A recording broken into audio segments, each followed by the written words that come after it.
عسلامتكم، اش احوالكم؟ ان شاء الله راكم في خير، ان شاء الله راكم لاباس. الحمد لله يا ربي، يا ربي ورضاك يا ربي، نحمدوك ونشكرك ونشكرك على نعمتك. الحمد لله.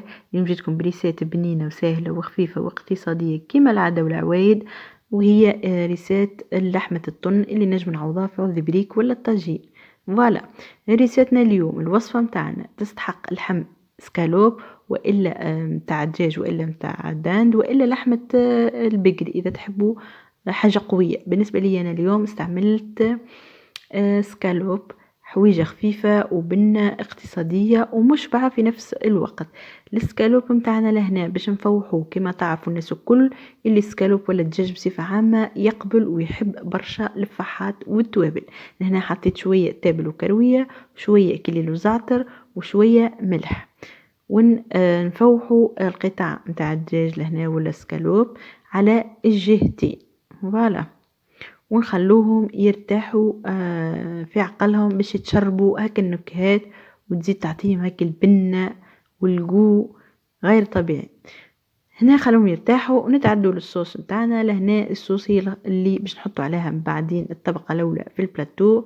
عنا الصوص الحمرا لهنا شوية بصل، شوية ثوم، تابل وكروية، شوية معجون طماطم، شوية فلفل، شوية هريسة عربي، شوية ملح، شوية زيت زيتونة، ونخلوهم يطيبوا ويتقلوا على مهلهم شوية، وبعدين نزيدوهم الماء ونخلوهم يطيبوا في راحتهم حتى تولينا الصوص عاقدة وتقير الزيت متاعها. هنا نوريكم في السكالوب اللي كان مرتاح ويتشرب في الفحات متاعها. باش نحضروا للقلايه ونصبوا فيها شويه زيت ونحطوا القطع متاع السكالوب.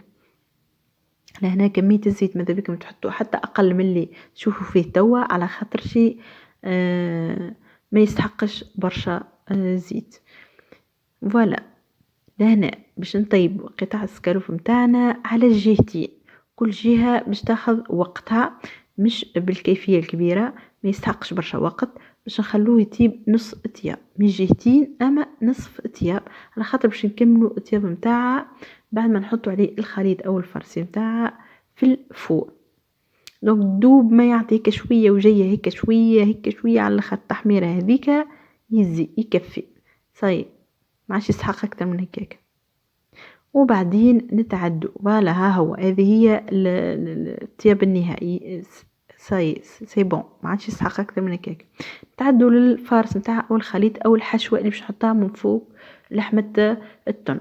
لهنا عندي مغرفتين سلطه مشويه، كعبتين عظم مقصوصين جويدين، وكميه معتبره ووفيره من التن بما انها لحمه تن، وشويه كبار، وشويه زيتون اخضر مقصوص جويد، ونخلط المكونات كلها مع بعضها. لهنا انا بما اني حطيت مغرفتين كبار معتبرين من السلطه مشويه اللي هي فيها الفلفل والطماطم والبصل والثوم والفحات وزيت الزيتون، دونك ما تستحقش اني نحط المعدنوس، استغنيت عن المعدنوس.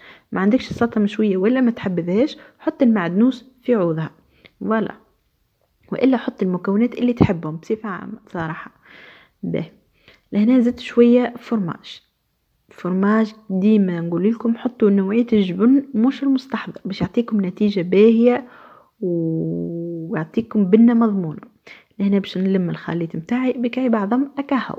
الخليط لازم يكون متماسك وجامد، ما يكون جاري، باش كي نحطوه على لحمة السكالوب ما يتيحش على اليمين وعلى اليسار، ويبقى منظر لحمة التن مزيان ويشهي.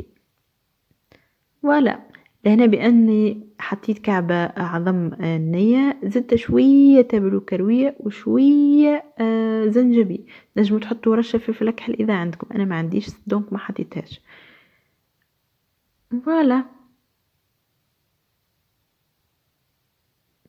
ولهنا نحضروا البلاتو متاعنا ونحطوا الفور يسخن على 150 درجة باش نحضروا الرز. نبدو اول حاجه نحضروا البلاتو كما قلت لكم. جيبوا اي طبق عندكم موجود عندكم بالطبيعه، وهذه هي الصوص الحمراء اللي خليناها تطيب في راحتها وتعقاد في شكل متوسط، معناتها مش كثيفه ياسر، مش ما تعقدش برشا ومش جاريه زاده. لهنا الطبقه الاولى هي الصوص الحمراء. بالنسبه للخطوه هذه اختياريه، فما اللي يعملها صوص زعره، فما زاده اللي ما يعملش صوص جمله، يحط شويه زيت ولا هكا الزيت اللي طاب فيه الاسكالوب معناتها يعملها هي الطبقة الأولى. بالنسبة لي أنا أبن حاجة هي الصوص الحمرا، خاصة كي تكون مفوحة فيها برشا توابل، فيها هريسة عربي بنة وحدها.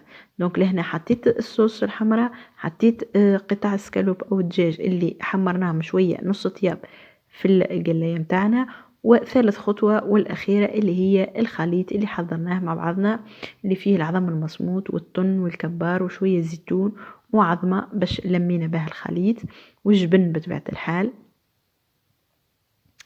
وشوية فحات. دونك كيما تشوفوا حطينا هيك الطبقة باهية ومتماسكة وكمية معتبرة فوق لحمة السكالوب، ونزيدو نعملهم كآخر خطوة قبل دخول الفور هي شوية جبن. كيما ديما نوصيكم ونقوللكم خاصة في نوعية الجبن، استعملوا نوعية الجبن نوعية باهية، نوعية الجبن مش نوعية المستحضر المكتوب عليه جبن، مش مكتوب عليه مستحضر، راهو ما يعطيش نتيجة باهية وبنة باهية إذا كان مش جبن. لهنا زينتها بكعبات الزيتون، تنجموا تزينوا باللي تحبوا باللي عندكم على ذوقكم بطبيعة الحال كيما ديما نقول لكم. ونحطوه في الفور يطيب لمدة 15 ل 20 دقيقة ما يفوتش. ما يلزمش تطيبوه أكثر من اللازم باش ما السكالوب نتاعنا ولا لحمة الطن ما تجيش شايحة، ما تجيش تغصص هيك ما تطعموش هيك الطراوة وكل البنة وكل النكهات كل اللي حطيناها. وميم طون هي راهي طيبة نص طياب، دونك باش تطيب كمالة الطياب ولا بقية الطياب فيسع فيسع، يعني دوم ما تشموا هكا الروايح البنينة تخرج، راهي قاعدة تقول لكم اللي لحمة الطن صايي طابت. ان شاء الله تجربوها الريسيت هذه، وان شاء الله يا ربي رمضانكم مبروك، وان شاء الله يا ربي بالدعاء والمغفرة والرحمة يا ربي. والحمد لله على كل شيء، والحمد لله على نعمة ربي، والحمد لله على القناعة، فالقناعة كنز لا يفنى. الحمد لله. ان شاء الله تجربها وصحة وبشفاء للناس الكل.